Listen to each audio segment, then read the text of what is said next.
So for the guest speaker today, we have nothing less than the man himself, Paul Scalzo. Welcome. Thank you for joining us today. Hey, thank you for doing this, Danny. Yeah. I think this is working out really well. Yeah, it really is.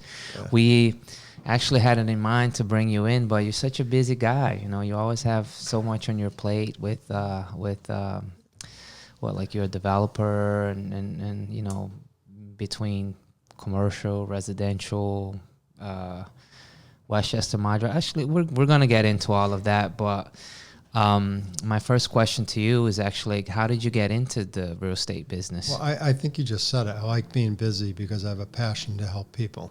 Right. That's what it comes down to. Yeah. And, you know, I don't know why I migrated to those four things, probably because that was my passion, to put people in new houses, to put people in houses. I love doing commercial transactions just because they're a little bit larger. Mm-hmm. And then my wife was the one that wants to do property management, and she spends her time talking to people all day long. We're relationship type people, both my wife and I. Yeah, that's the beauty of it. Relationships is what really can, you know, make or break a transaction. But I can't really, you know, start this interview and this, you know, just chatting here without talking about your father. Senior. So is it true that he's, you know, and I'm just getting to know the family now as well, but is it true that he came from, what is it, like appliance store? Like he had an appliance store for a long time? How did that come about? So, you know, they lived in a basement, my father, when he was young. And he wrote a little book that I read, and he used to go out and have to kill the chicken or the rabbit to eat in the evening. He said the rabbits were much easier than the chickens. And they would come in and they would live in this basement. They came over, my grandfathers came over from Italy. And so they started out with nothing, and then my grandfather had an accident where he lost the sight in his eyes. And when he had that, he sat in the hospital for 6 weeks with patches. He regained sight. He had sight in his left eye, not in his right eye. And then he said, wow, I got to do something to take care of my family. And he could fix anything. So he opened up his own appliance business. He was fixing all these appliances around town. And then he eventually started buying real estate.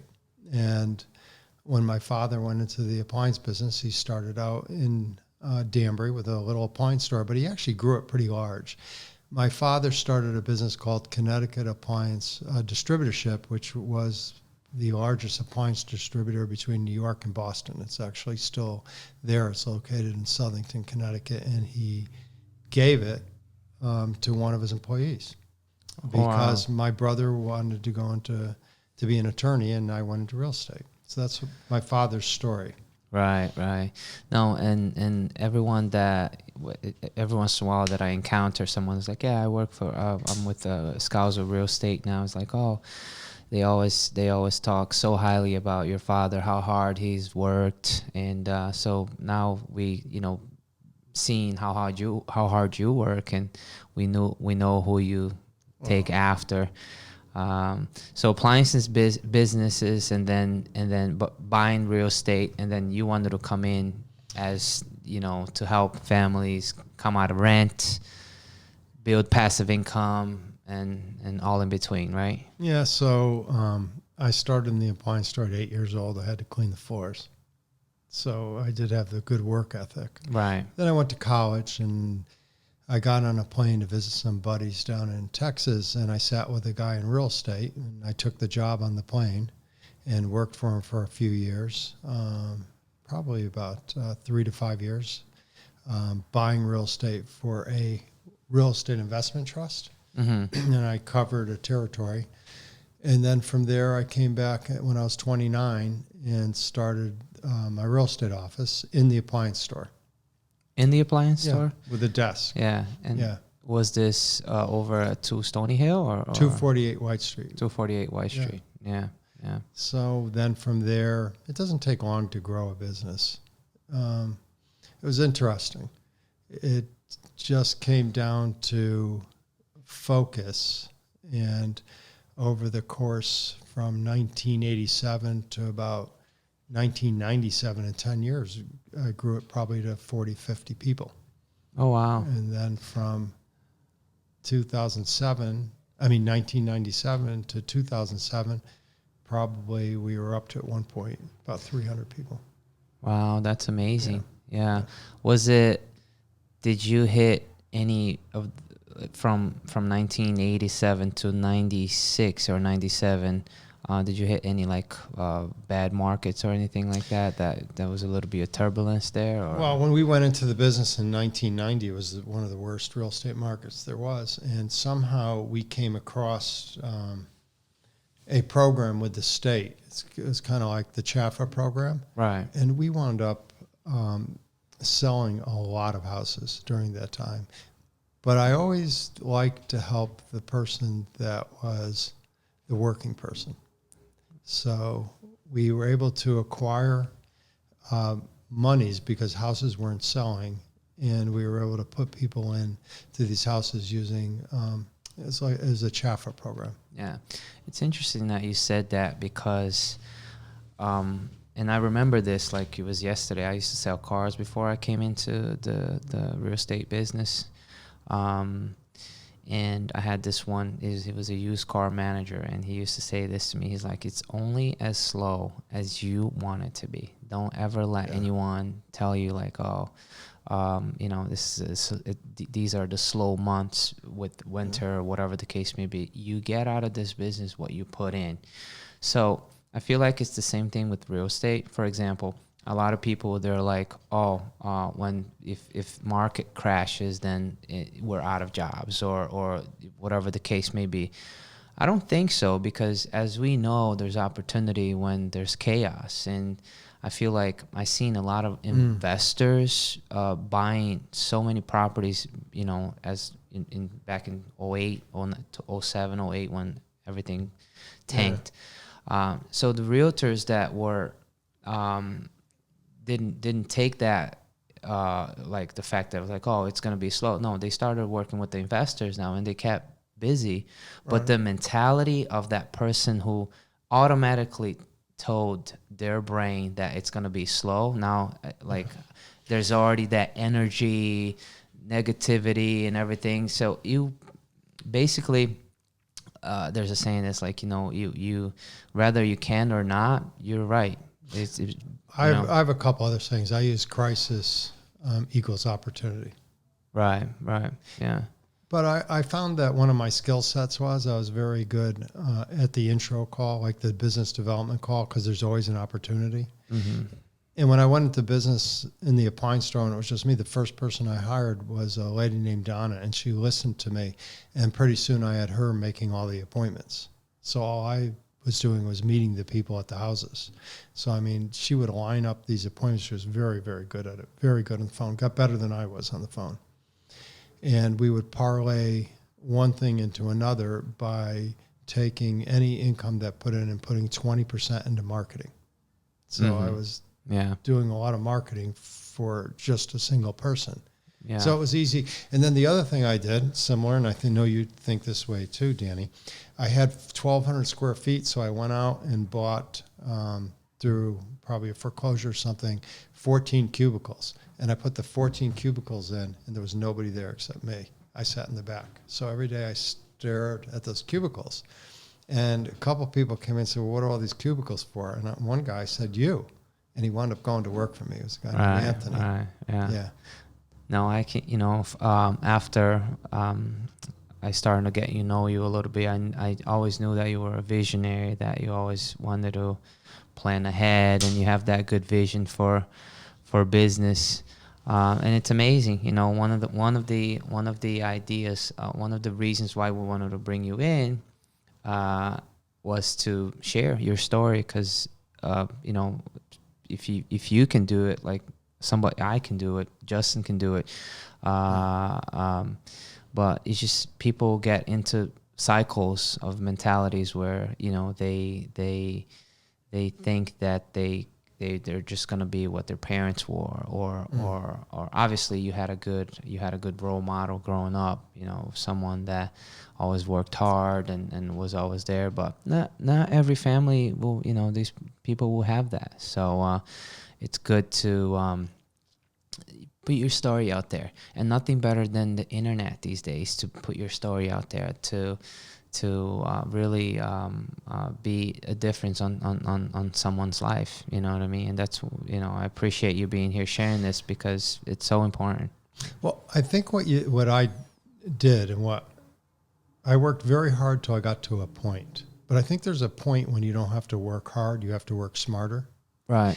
And it took me longer to get to the work smarter part because I was so used to working hard from how I was brought up. Mm-hmm. But there's a lot of people that work smarter than I do. And I think one of the things that I have to train myself, if you're going to think big, bigger than like what I'm thinking. Mm-hmm. And I think that's something that takes a little bit. And I believe that people that go to like Ivy League schools and places like that learn that right up front. Mm-hmm. And it's something that maybe a working class person like I am, and I went to a college and I got a business degree, but I was never really taught that aspect. No, and I'm a huge fan of self-made people where some of these people never even go to college. You know, they're you know, like a lot of these books that I read, they, you know, study like, you know, communications and relationships, and networking is really what's gonna get you to the next level. Because they, like you said, like they don't teach how to manage money or how to invest for your future. None of those things in school. And by any means, I'm taking school out of the picture. Obviously, you know, there's a lot of people going to school that's going to do good for the society.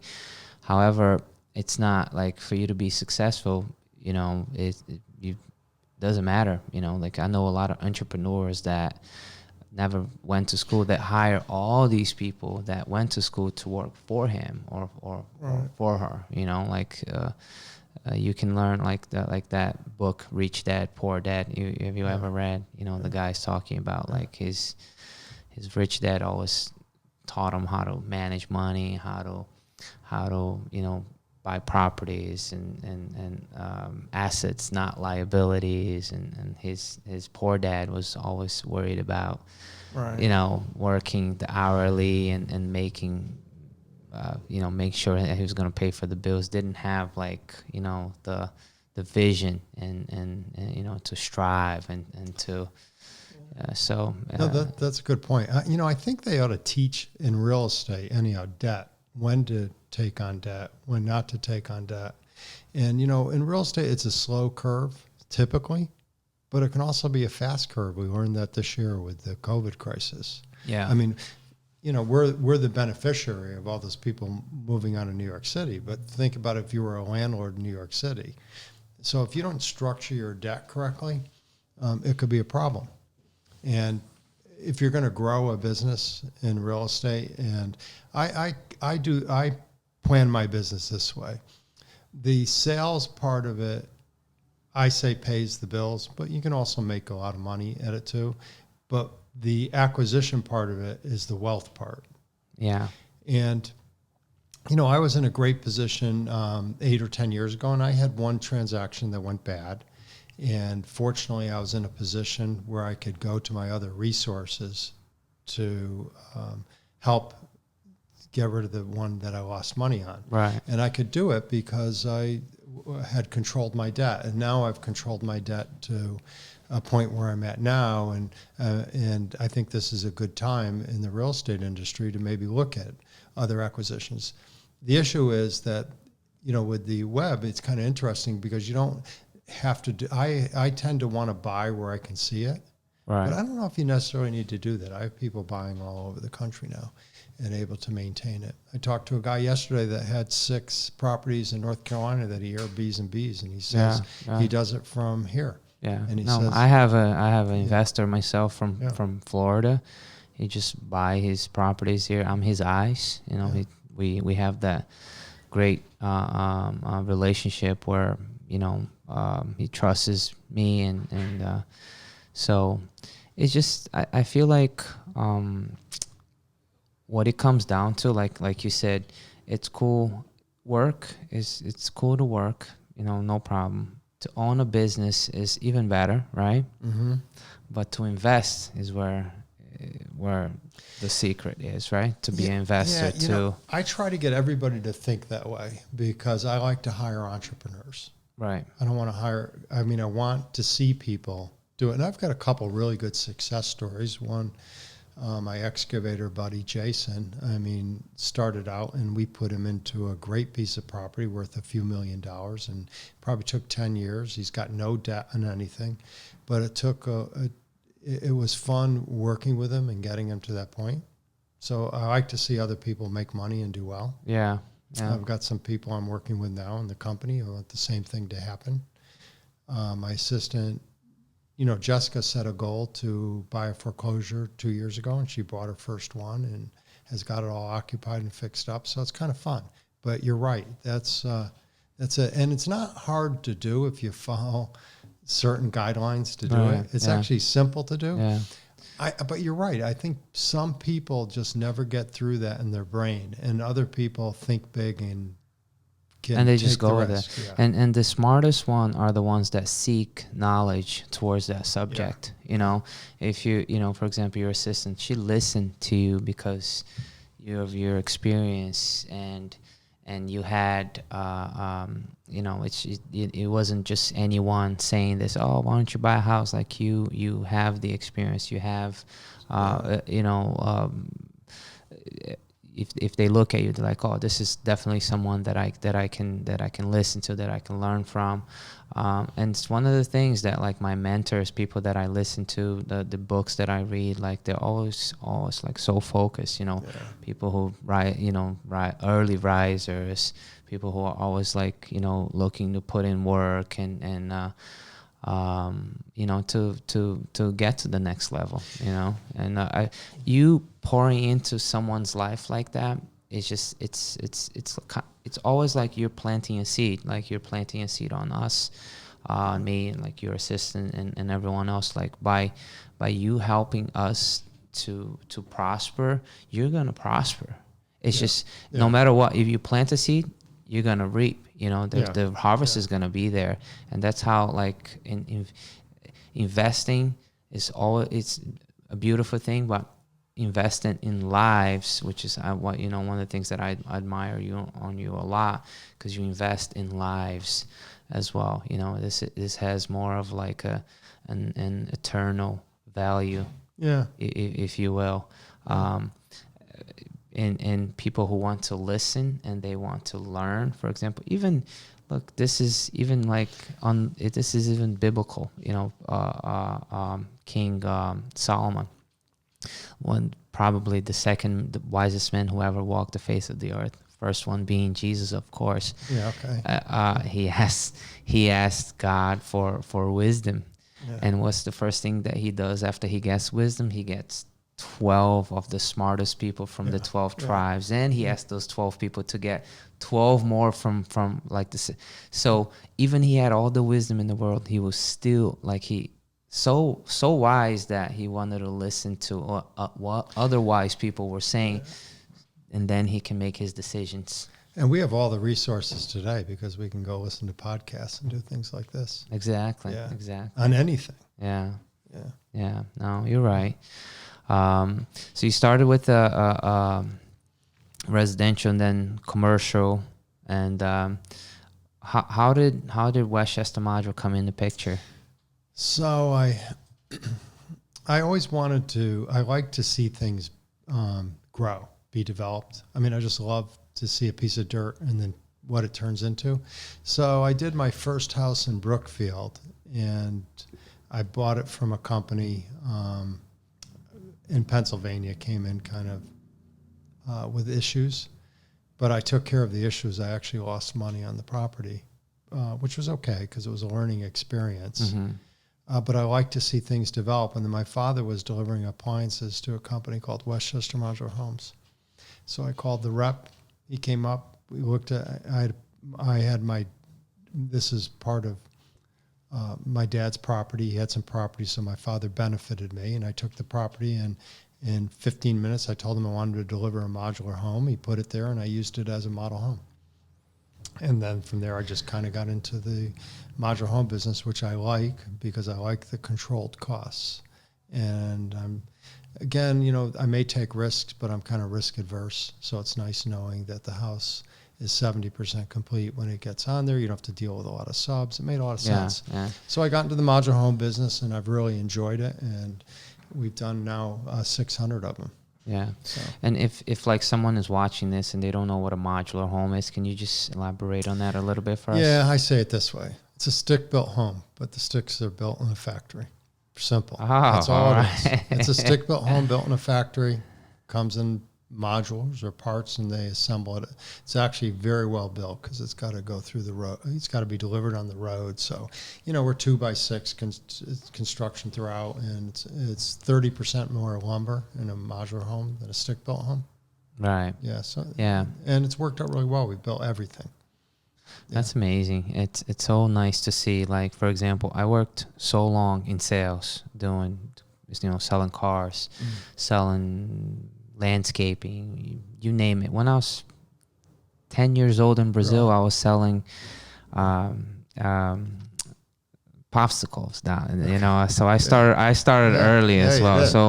So I had selling in my blood since an early age. But real estate was something that it was the first product that I was selling it, and I really believed in it. It was like, it's something, like we go home to real estate, right? COVID happened.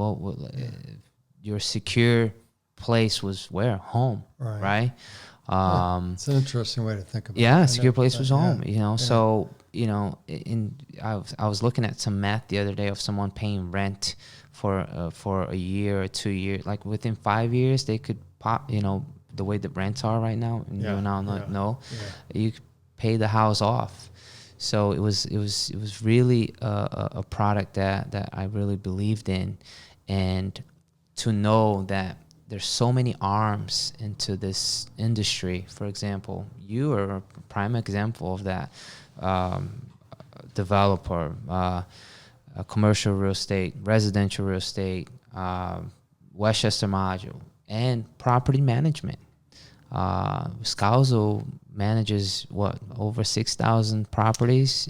Yeah, so I think my answer to that is, God gives everybody certain gifts, and I believe to stay in the skill set of those gifts and not to go outside of it. Right. So I met my wife in Houston, and when we got married, she had done property management. I was buying the houses for this company. She was managing them, and that's how we met. So when she came up here, she started a property management business, and she is very focused on what she does. So she doesn't go outside of what she does. She stays in a very narrow, like a rifle in her business. And they are very, very busy. I mean, to this day, they could grow more. I think the skill set is finding people that can work within the industry and are good at what they do. Right. Yeah. And I believe also in hiring, and it's one of the things that we do here, like personality, because, sometimes how to write up a contract or something like that. Like we can always teach that about your personality. Like sales has so much of that, like houses are out there. People are going to buy a house no matter what. It just depends of who they're going to buy it from. Like in our mission statement even says it all right there. Right. But the people that get into it's kind of interesting because when somebody comes in, I'm going to say with pride, that thinks they know something that they don't know, they tend to fail. Oh, yeah.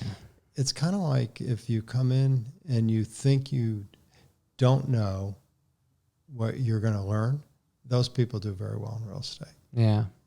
Because I've seen that happen through the years. Yeah. like it's one of those things that you never win a battle without surrendering first. You want to listen before, Yeah. Proverbs says that quick to listen, slow to talk, so I feel like that comes a lot of the productivity from someone will come a lot out of that, like their approach. That's why I think the numbers were 80% of realtors give up within the first 5 years of being 80% of realtors give up within the first 5 years for lack of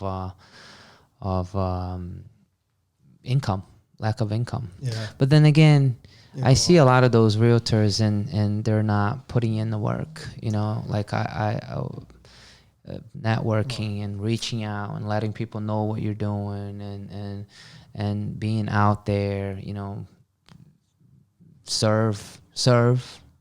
Right. But you know what's interesting? The reason why I got into real estate was the opposite of those people. I got into real estate just like you, sales, but as you want to sell a bigger product, and I love the real estate industry, but nobody can tell you what you're going to earn in this business. There's no ceiling, right? There's no average. They say that the average is X, but that's just because they took somebody that makes zero, that just has their license, and somebody that makes $1 million. Right. So it all falls down into what level you want to be at. Thank you, Paul, so much for great. joining us. All right. Okay. Thanks, Danny. Yeah.